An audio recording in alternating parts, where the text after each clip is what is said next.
This is the book of Ezekiel, chapter 8, verse number 14, where it says, in fact, I'll start in verse 13. And he said also unto me, turn thee yet again, and thou shalt see greater abominations that they do. Verse 14. Then he brought me to the door of the gate of the Lord's house, which was toward the north, and behold, there sat women weeping for Tammuz. They seen women weeping for Tammuz. Tammuz is the virgin child of Babylon that they're claiming was plagiarized by the Bible. When the Bible is showing that worship as an abomination. See, even you Christians, you need to be able to clear those inconsistencies up. You people that believe in Christ, who are losing all these arguments by these Kemetic people and atheists and all that. Mother and child, Christ and Mary have nothing to do with the Babylonian pagan mother and child, folks. The Bible is against that, that virgin child Tammuz. Okay? That virgin child that was prophesied to come according to the Bible is different than the ancient Babylonian virgin child, because that virgin in the Old Testament means maiden. A young woman of marriageable age, whether she's married or not, is the correct definition of virgin. It's not the same virgin of ancient Babylon and Egypt, folks. So the Bible tells you the worshiping of that virgin child Tammuz is an abomination. And that is the virgin child that's being upheld and worshiped by the papacy, the Roman Catholic Church. That's the new Christ that was taught in the New World. Come on. Verse 15. Then said he unto me, hast thou seen this, O son of man? Turn thee yet again, and thou shalt see greater abominations than these. Here's another abomination. And he brought me into the inner court of the Lord's house, and behold, at the door of the temple of the Lord, between the porch and the altar, were about 25 men, with their backs toward the temple of the Lord. Their backs was against the temple of the Lord. They turned their back on the temple, which is in the east. Read. And their faces toward the east, and they worshiped the sun toward the east. And they worshiped the sun towards the east. The priests began to worship the sun. Our priests began to set up Sunday worship, folks. Now, these are things Christians are doing in the name of Christ ignorantly. Ignorantly. You don't know.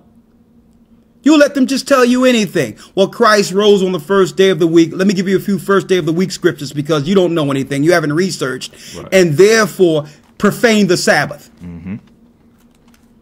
Use Christ to profane the Sabbath. And now we're going to set up a new day, a Babylonian day, a satanic day, first day of the week, that rivals the seventh day of the week, which was established in creation by our Creator. And here's the irony of all this. This is what perplexed me. They're breaking all of God's laws in the name of Christ.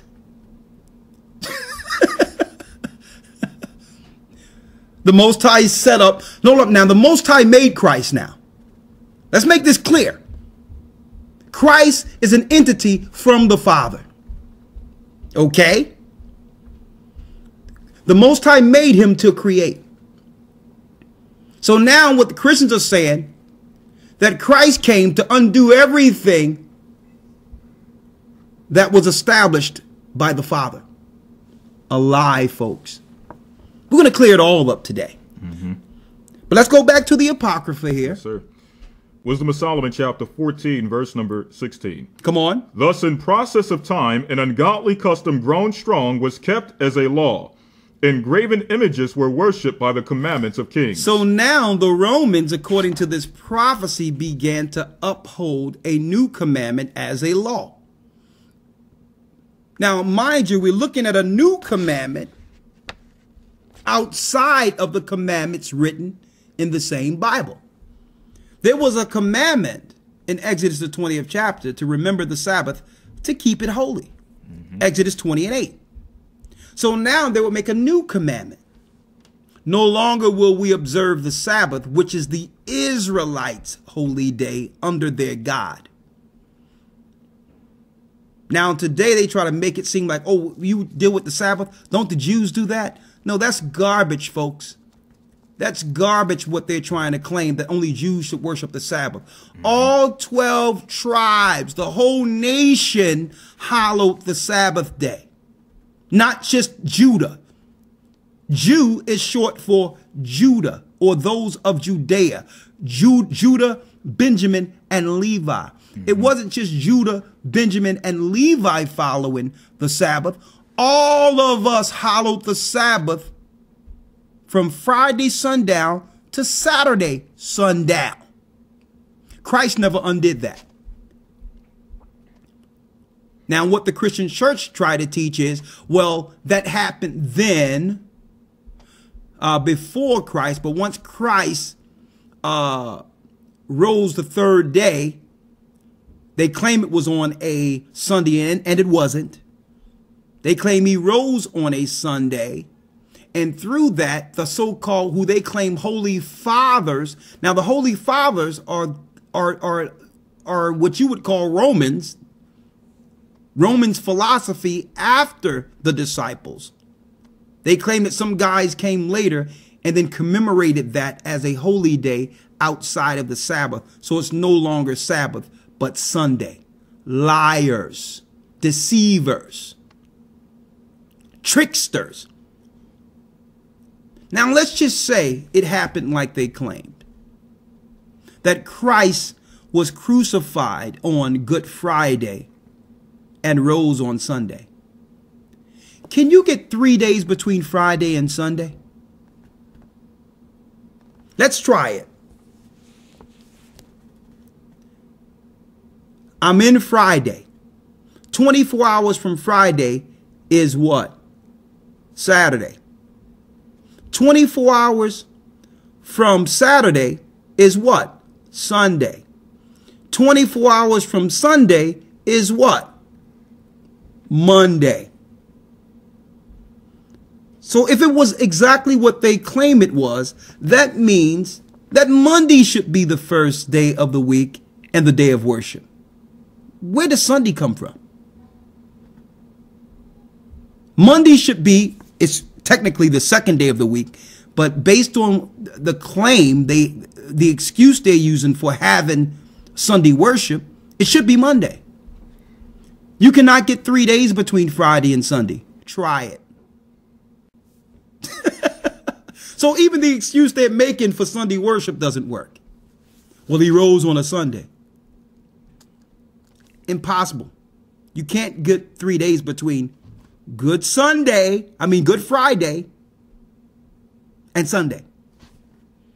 But the Bible is identifying them making a new commandment. What was the new commandment? To uplift and to instill amongst the religious circles the Babylonian holy day of Sunday as a law amongst all believers. You have your so-called Seventh-day Adventists talking about Sunday law going to be instituted, which is the mark of the beast. What? What are you talking about?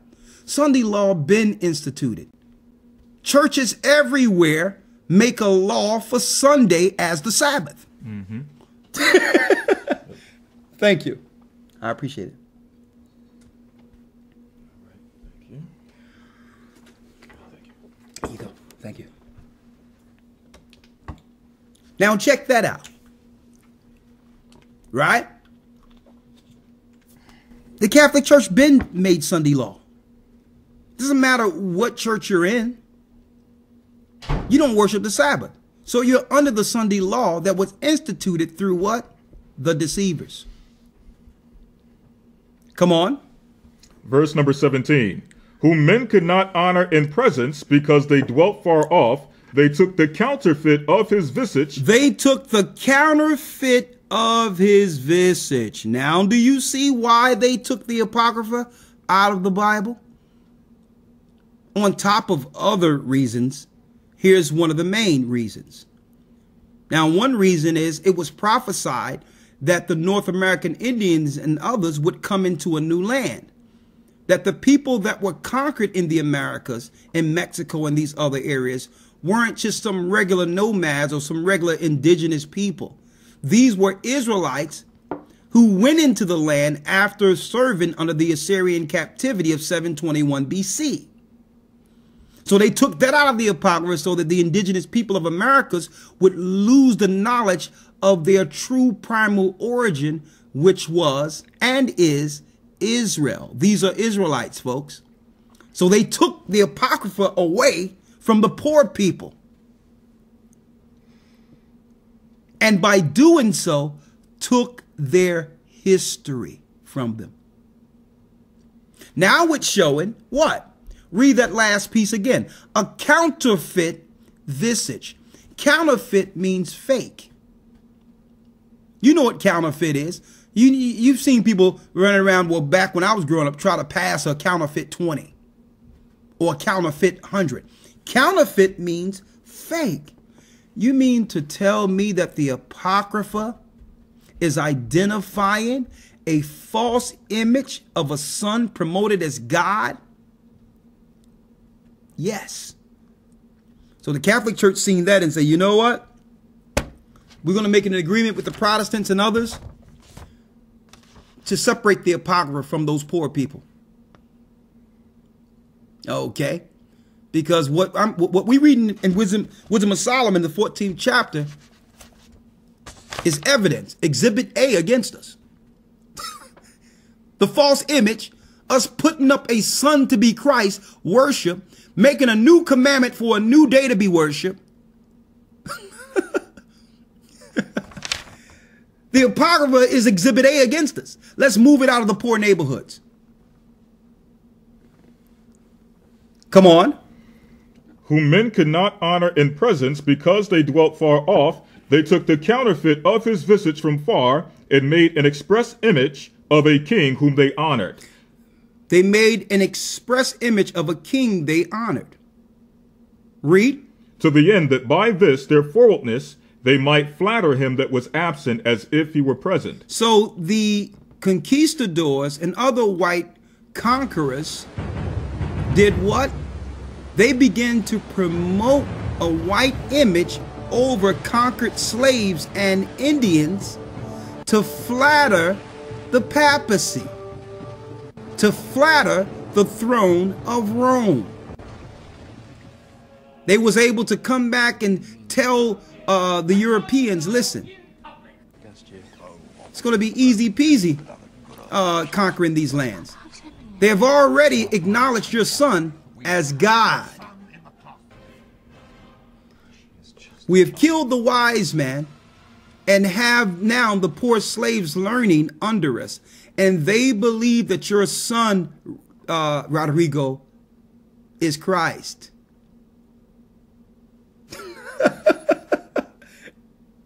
Check that out. It's in the Apocrypha.